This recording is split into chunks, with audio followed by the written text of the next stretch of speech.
নারী ও শিশু ধর্ষণের বিরুদ্ধে এশিয়ান নারী ও শিশু অধিকার ফাউন্ডেশনের মানববন্ধন ও বিক্ষোভ মিছিল অনুষ্ঠিত। ঢাকা ১৪ মার্চ ২০২৫। দেশব্যাপী নারী ও শিশু ধর্ষণের বিরুদ্ধে সচেতনতা বৃদ্ধি ও ন্যায় বিচারের দাবিতে এশিয়ান নারী ও শিশু অধিকার ফাউন্ডেশনের আয়োজনে ১৪ মার্চ শুক্রবার সকালে ঢাকা জাতীয় প্রেস ক্লাবে মানববন্ধন ও বিক্ষোভ মিছিল অনুষ্ঠিত হয়।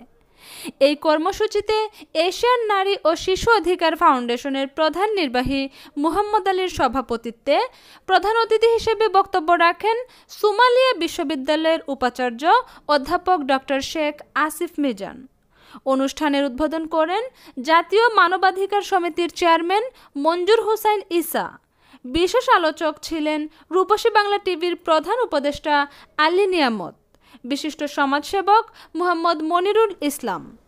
এতে আরও বক্তব্য রাখেন এশিয়ান নারী ও শিশু অধিকার ফাউন্ডেশনের প্রচার সম্পাদক মোহাম্মদ ফরিদ গাজী, নারায়ণগঞ্জ জেলা কমিটির সভাপতি এম মহিন সর্দার, বনানী থানা কমিটির সভাপতি সৈয়দ মোহাম্মদ শান্ত, বনানী শাখা মহিলা কমিটির সভাপতি জুসনা নাহার, সাধারণ সম্পাদক নাসিমা গাজী, মোহাম্মদ আবু জাফর দেওয়ান, মোহাম্মদ শাকিল, ফারহানা আজম রেশমি, মুন্নি আক্তার সহ মানবাধিকার সংগঠন, সামাজিক আন্দোলনের কর্মী, শিক্ষার্থী, পেশাজীবী এবং সাধারণ জনগণ অংশগ্রহণ করেন।